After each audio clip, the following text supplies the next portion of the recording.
Азыр Москвада регистрация маселесин улам кирди чыкты маселеси жаралды. Бул маселени биз чечебиз. Сиздерге Москва шаарындагы ишенимдүү кирди чыкты кызматын сунуштайбыз. Жолго чыгарды документти текшерип, кара тизмеде бар жогун тактайбыз.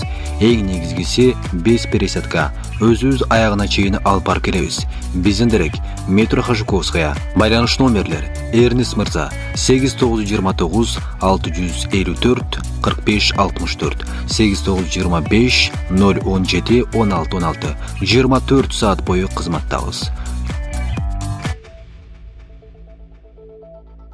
Россия мигранттар үчүн турмуштук кырдаалдар кызматын түзүүнү көздөп жатат. Кыйынчылыкка кабылган мигранттарга кырдаалдан чыгуу жолдорун этап-этабы менен көрсөтүп бере турган сервис иштелип чыгууда. Бул тууралуу Спутник Кыргызстан агенттигине Россия Ички иштер министрлигинин миграция боюнча башкы башкармалыгынын жетекчисинин орун басары Дмитрий Демиденко билдирди. Анын айтымында миграция боюнча башкы башкармалыктын сайтында турмуштук кырдаал деп аталган өзүнчө сервис пайда болот. Кандай максат коюлган? Жарандардын, анын ичинде кыргызстандыктардын кайрылууларынын негизинде этап-этабы менен көрсөтмөлөр берилет. Мисалы, кабыл алган мамлекет мени миграциялык каттоого алгысы келбесе, эмне кылуу керек деген же ушул сыяктуу көйгөйлүү маселелер боюнча жооп алууга болот. Кызмат 2 айдан кийин ишке кирет деп пландап жатабыз, деди Демиденко. Ошондой эле көптөгөн маселелер боюнча анын ичинде убактылуу же туруктуу жашоо статусун алууга байланыштуу маалыматтар сайтта жеткиликтүү экендигин айтты. Ал ортомчулардын кызматынан баш тартууга чакырып, бул ашыкча чыгымга кептей турганын жана алдамчылыктын курмандыгы болуп калуу тобокелдиги күч болорун кошумчалаган. Булак Спутник эжи. Лавров АКШ Россия президентин жок кыларын айтып коркутууда. Пентагондун аты аталбаган адамдарынын Кремлди башчысынан ажыратчу соккусу боюнча билдирүүлөрү чындыгында Россия жетекчисин жок кылууну түшүндүрөт. Бул тууралуу Россиянын тышкы иштер министри Сергей Лавров ТАСС агенттигине берген маегинде билдирди. Вашингтондо Пентагондун кээ бир аты аталбаган адамдары Кремлге башчысынан ажыратчу сокку болот деп коркутушкан. Чындыгында мында сөз Россия лидерин жок кылуу коркунучу жөнүндө болуп жатат. Эгерде чындап эле кимдир бирөө бул тууралуу ойлонуп жаткан болсо, анда ал мындай пландардын кесипети тууралуу жакшылап акыл калчашы керек, деди Лавров. Мындан тышкары Россиянын тышкы иштер министрлигинин башчысы батыштан өзөктүк чөйрөдө конфронтациялык сигналдардын түшүп жатканын эскертти. Алар адип ахлак дегенден таптакыр эле баш тартып коюшту окшойт. Шайлоо алдындагы дебаттарда өзөктүк сокку рууга тапшырма берүүгө даяр экендигин ачык эле айткан Лиз Трасс өзгөчөлөндү, деди министр. Лавров ошондой эле Киев режими тууралуу да айтты. Киев режиминен чектен чыккан чагымчылдыгын айтпай эле коеюн.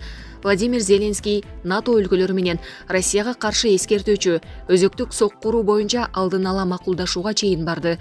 Бул да чектен чыгуу болуп саналат. Бирок бул режимдин башчыларынан эмнелерди гана уккан жокпуз, деп кошумчалады Лавров. Булак Спутник эжи. Депутат Өмүрбек Бакиров УКМКда суракта болгону кабарланды. Депутат Өмүрбек Бакиров УКМКга сурак берүү үчүн барды. Бул маалыматты Кактус медиа редакциясына булактар тастыкташты. Маалым болгондой, депутат суракка саат 18:00 келип, ал жерде 1,5 сааттай убакыт өткөргөн. Сурактын чоо жайы айтылган жок. Бирок булактардын маалыматына ылайык, депутаттан анын ишмердүүлүгү тууралуу сурашкан. Тагыраак ал акыркы убакта кайда жүргөнү, кимдер менен жолуккандыгы жана эмне менен алектенгени тууралуу сурашкан. Булак Назар Ньюс эжи. Депутат көз жумган жоокердин бала чакасы аскер бөлүктө жашоодо, үйдү ата-энеси алган. Кыргыз-Тажик чек арасындагы кагылышта каза болгон жоокер Мирлан Ниязовдун кош бойлуу жубайы Баткендеги аскер бөлүктө 2 баласы менен жашап жатат. Бул туурасында Жогорку Кеңештин депутаты Тазабек Икрамов тармактык комитеттин жыйынында билдирди. Эл өкүлүнүн айтымында, мамлекет тарабынан берилген үйдү жоокердин ата-энеси алган. Мамлекеттик курулуш агенттигинин директору Нуртазин Жетибаев бул боюнча кабардар экенин, жергиликтүү бийлик органдары иштеп жатканын айтты. Ал эми президенттин Баткен облусундагы өкүлү Маруфкан Тулаев ал үйдү маркумдун ата-энесине чек ара кызматы бергенин белгиледи. Облус жетекчилиги аталган маселени карап жатканын кошумчалады. Мамлекет ушуну көзөмөлдөп берсеңер, мындай учурда мүлк талашып маркумдун канынан жаралган балдарга да бербей алып койгон жагдайлар болот. Акыйкат чечим чыгарыш керек да, курман болгон жоокерибиз да балдары кыйналып, аскер бөлүгүндө жашап жатканын көрүп, тынч жатпаса керек, деди Икрамов. Булак Спутник эжи. Ошто кыргыз-өзбек чек арасы боюнча жумушчу топтун жолугушуусу өттү. Кыргызстан менен Өзбекстандын өкмөттүк делегацияларынын жумушчу топторунун кезектеги жолугушуусу болуп өттү. Бул тууралуу бүгүн 27 декабрда Министрлер кабинетинин маалымат кызматынан билдирди. Маалыматка ылайык тараптар жолугушууда кыргыз-өзбек мамлекеттик чек арасын демаркациялоо иштерин жөнгө салуучу укуктук жана техникалык документтердин долбоорлорун даярдады. 23 декабрдан 27 декабрга чейин Ош шаарында алдыда өтүүчү кыргыз-өзбек мамлекеттик чек араларын демаркациялоонун уюштуруу укуктук маселелерин макулдашуу боюнча Кыргызстан менен Өзбекстандын өкмөттүк делегацияларынын жумушчу топторунун кезектеги жолугушуусу болуп өттү деп айтылат маалыматта. Иш-чаранын жыйынтыгында протоколго кол коюлду.